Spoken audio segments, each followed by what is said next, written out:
The problem that we're trying to navigate now is that a lot of people are simply modeling the economic practices of our yesteryear, right, that have been centered on extraction and diminished value in return for community.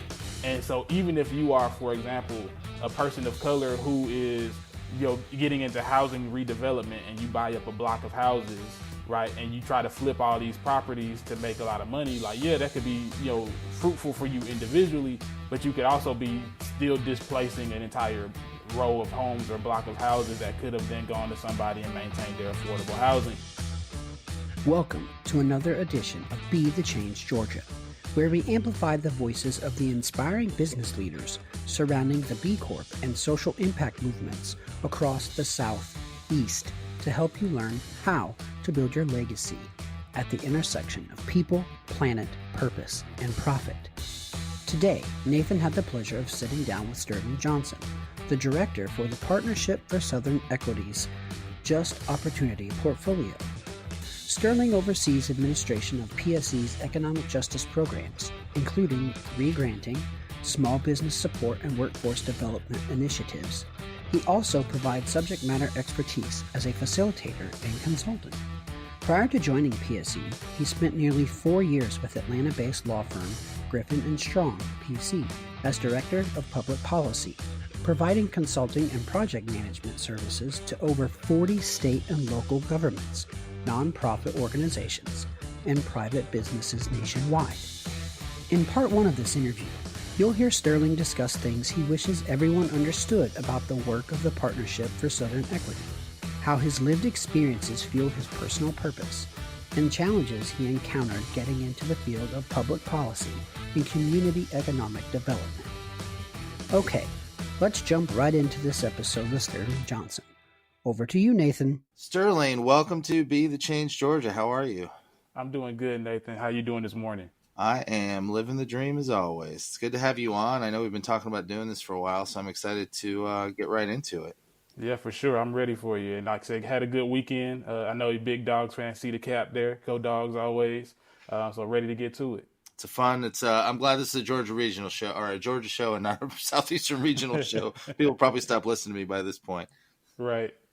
So I wanted to get right into some of the questions I have for you. I mean, I'm just, you and I have known each other for a while, and just kind of interested to have you, well, really just unpack one of our conversations and share it with the world. So what do you wish everyone understood about the work you do with the Partnership for Southern Equity? It's a lot that goes into that conversation. I think, this has really kind of been amplified recently with a lot of what's been in the news in different contexts. And we don't necessarily have to get into all of that today. And of course, with election season right around the corner, and a lot of that I wish people understood about that there's this need for a growing social utility, right? That we're all really in this work together. That the work that we do around racial equity is not at the detriment of any other groups, right? That there's this notion of kind of the limited slice of the pie or the scarcity mentality that oftentimes comes into these conversations. And that really, this conversation is not about exclusion at any point or, restricting one particular group from having things in preference for any other groups. It's about how do we create the atmosphere, right, where everyone has the tools that they need to be able to collectively not only participate in our economy, but thrive in our economy as well. And we know that looking at the history of how our economy has grown, that we've trended towards extraction. And so these conversations are necessary in bringing balance to our ecosystem and to our economy, and ultimately positioning everyone to be able to have everything that they need to live a quality life. And so I think a lot of times these conversations get caught up in the racial makeup, and and some people in some groups will hear that and say, well, what they're doing is discrimination in another form of way. And that's not what this work is about at all, right? It's about the reality that we're all in this together, right? But that there have been some historical contexts that need to be addressed and set so that everybody can be able to have and create the life that they want and that they deserve. Yeah, I love that too. I mean, in hindsight, I probably should have named this podcast The Abundance Mindset, because I feel like I have so many guests on it, and obviously it's the nature of the B Corp ethos and conscious capitalism and all those kind of premises of this is an abundance mindset world that we need to live in, and we need to pivot away from that scarcity mindset where if somebody else gets something, it means you can't have it. Right. And Right. what is it? Do you think? And what do you think? Like I see it a lot in Atlanta, and I know there's still opportunities for us to practice it a little bit more. But what do you think it is about Atlanta and Georgia in general, as far as is that abundance mindset being so prevalent? You know, I think a lot of it has to do with Atlanta being the birthplace of Dr. King, right, and the civil rights movement, and that generation, right, is an epicenter of a movement for, like I said, social utility, something greater than one individual self, right. It wasn't about how do I come into this movement to get everything that I need out of it for me. It was about how do we create a collectivism, right? That we're all in this together, right? And we're all facing this obstructive barrier together, right? Being racism, and that we're all seeking to overcome this. And so Atlanta, being not only the epicenter of the civil rights movement, but of course just the prevalence of our African American communities, the legacy, right, that was seeded then and that has only grown over time. We know about how that, even if it seems as though kind of an afterthought in the conversation, right, the history of Black economics, and, we can go back through history and through learning, right, and we see a lot more about the ways in which the collectivist mindset and the cooperative mindset have really sustained Black communities and Black economies, right, over time. I've been reading a lot of Alice Walker, and she talks about in her book, In Search of Our Mother's Gardens, about the way in which it was a life or death proposition, right, for Black communities coming out of the aftermath of slavery, where it wasn't a matter of saying we had the right to refuse service or refuse support for our fellow community members, that it was literally a matter of life or death for everyone. And so we were all in that together. So you took what you had and you brought it to the table and said, well, if I don't have everything that I need, I have this, right? How can we find a way forward, right? And that's really been the basis of the cooperative mindset. And then from that series or that conversation of collectivist thought and cooperative economics and the way that we've been able to support, Atlanta's really been able to generate the Black middle class, right? That has been very unique to Atlanta versus other cities. We know that in Maynard Jackson's first campaign that he was buoyed by Black entrepreneurs, right, who completely financed his entire campaign on his way to becoming the first Black mayor of a southern city, right?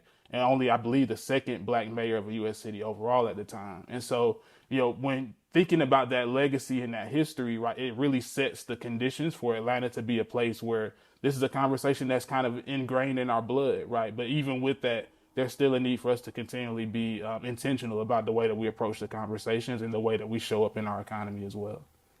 That's awesome. And you mentioned reading Alice Walker, and I know in the planning session you talked about rereading Where Do We Go From Here? Chaos Our Community by Dr. Yeah, King. yeah. I know you're an avid reader, and a student of just, I think, of life in general, of philosophy, of economics, of opportunity, of everything we're trying to unpack here. What can you tell our listeners about how your lived experiences have fueled your personal purpose and the work you do with PSE? Yeah, for sure. And everyone asks me the question off the time, how did I get into this work? And I have to tell them, to be truthfully honest, that I was just blessed to be at the right place at the right time, right? That there were some conditions that were set, and I was just fortunate to walk into them. And I was a very inquisitive child. I'm born in Atlanta. I've always lived in this environment, but even within this context, right, I would always notice, that there were distinct differences between communities.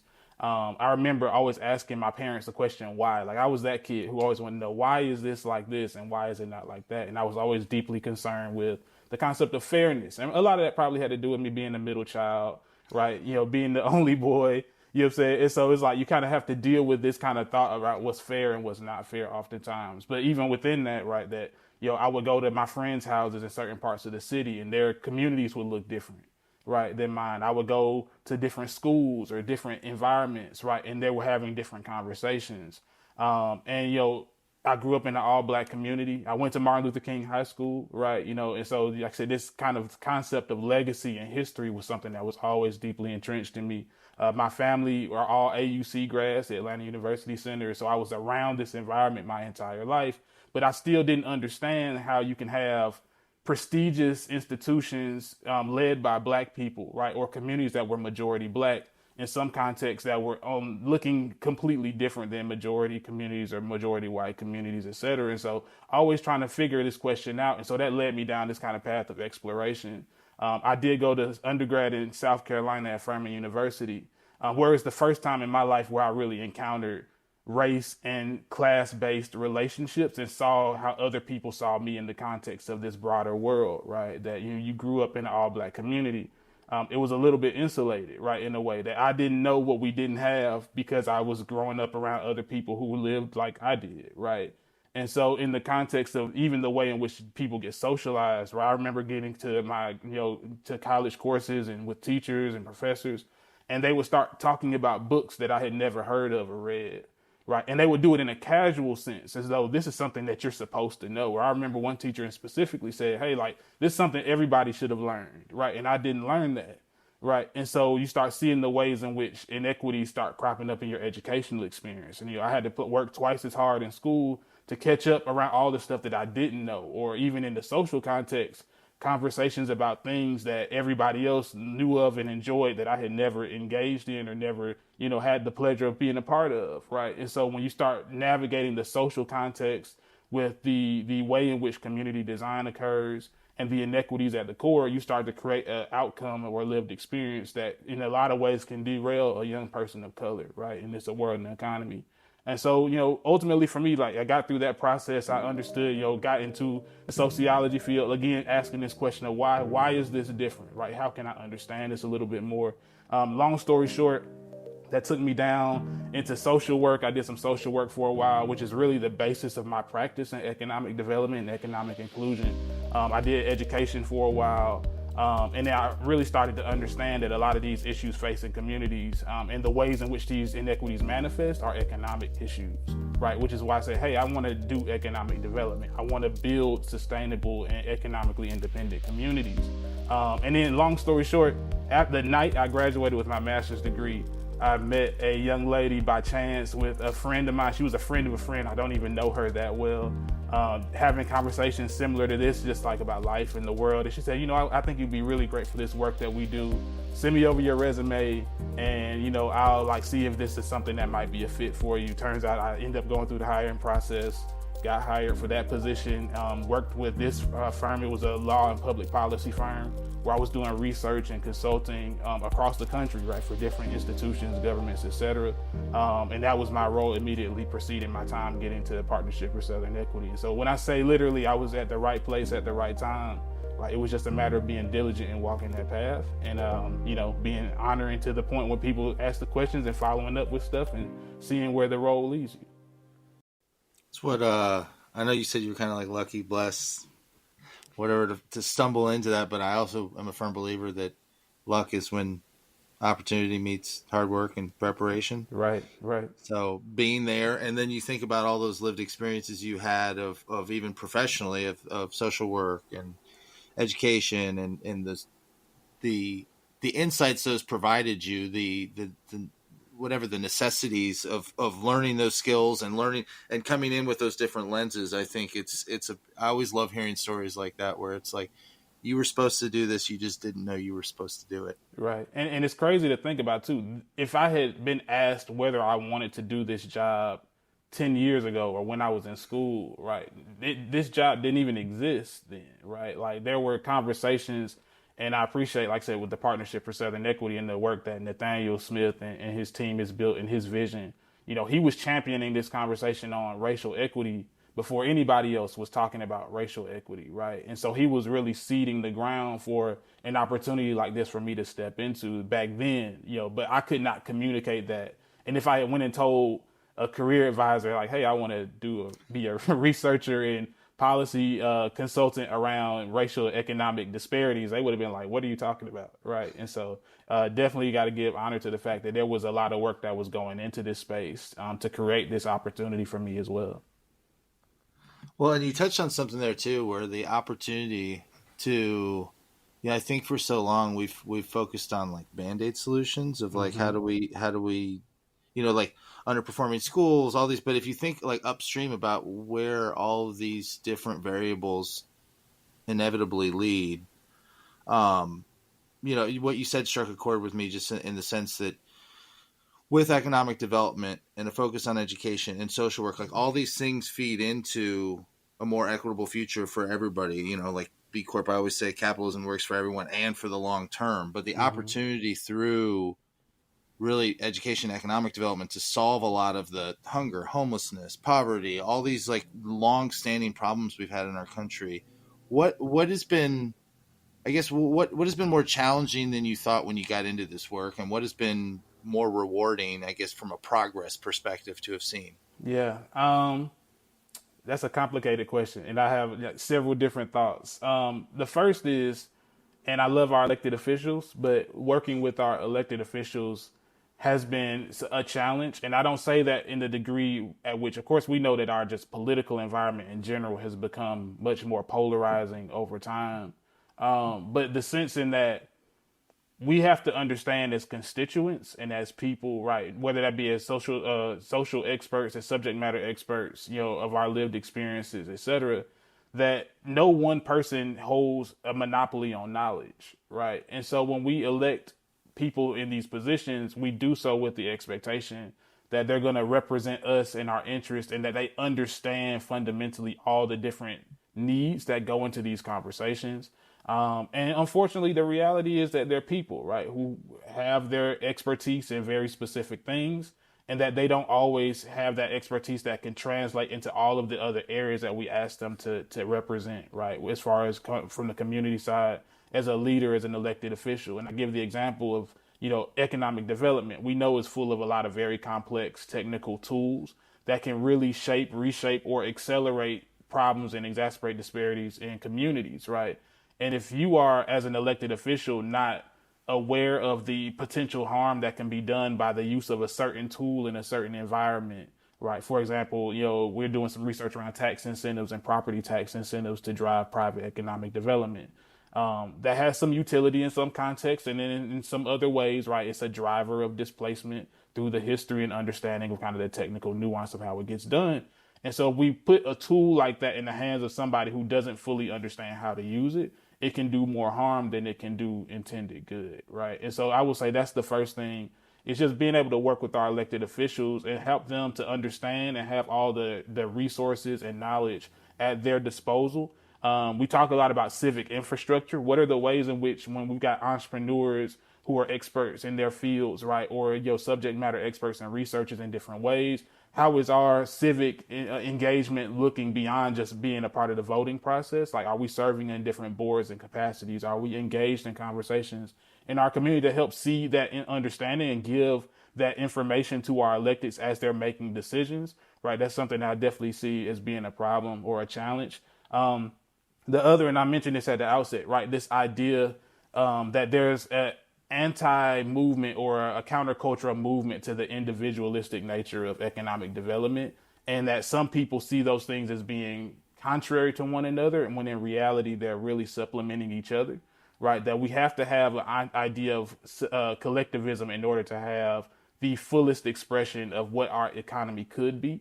And so when we deal with a lot of this wrestling in the middle, right, about what is and what isn't and what's appropriate and what's not appropriate, a lot of it, again, is centered on this idea of the scarcity mindset. And if I have, or if you have, then I can't be, again, in that same space. The third thing that I think has been more challenging than I anticipated having these conversations, I know this is just part of the work and part of the process, is the way in which our communities of color respond to the idea around disparities and what those things mean at different points in time. I was actually having a conversation with a young guy at the barbershop the other day, actually like this past week. Contrary to my haircut, I do actually get barbershops. I go to get haircuts, right? I'm overdue for one, Yeah, so yeah. I'm wearing a hat today. It's all good. We all go through the moments, right? But he was saying that, with all the advancements that black people are making, he's like, man, we've got to be doing better, right, than we have ever been doing before as a people, right? And that there's this idea that because we have very prominent examples of black advancement and kind of black exceptionalism, that all black people are doing better. And I had to share with him some of the data, right? That, in Atlanta in particular, that a child born into poverty only has a 4% chance to make it out of poverty, right? and living in these different contexts and communities, right? And understanding the fact that, collective black wealth is on the road to zero, right? The road to zero in net wealth for all black communities as a whole, that home ownership rates right now are stagnant or in some cases lower than they were at the time where the Fair Housing Act was passed after Dr. King's death. And so when you see all of these different social contexts and the data that says, hey, we're in some ways doing really well, right? We've got more black millionaires than ever before, but we also have these negative determinants that are showing up in whether it be in the zip code that you live or the determinants of health or negative externalities around your communities and the way in which historic design and development practices have then ostracized and created more issue for black and brown communities, right? At the end of the day, we're still holding this place in history between advancement and still a lot of challenge. And that a lot of times people see the very prominent examples of advancement and we think that the challenges are very individualistic or a function of moral failure or ineptitude, or that these individuals just didn't work hard. And we're not tying the two together, even from the black community, right? That we're not thinking about this as being a social context as much as it's an individual failure. Right. And so how do we make sure that even our communities of color are sensitive to the reality that, there are still disparities that we're still seeking to address, and that they can still be active in helping to create solutions to those challenges as well? Yeah, that it's a journey. Exactly. And we all need to be in it together. You can always take time to celebrate the wins, and then it's kind of like a football team. You get 24 hours and then on to the back next. in the film room. Right.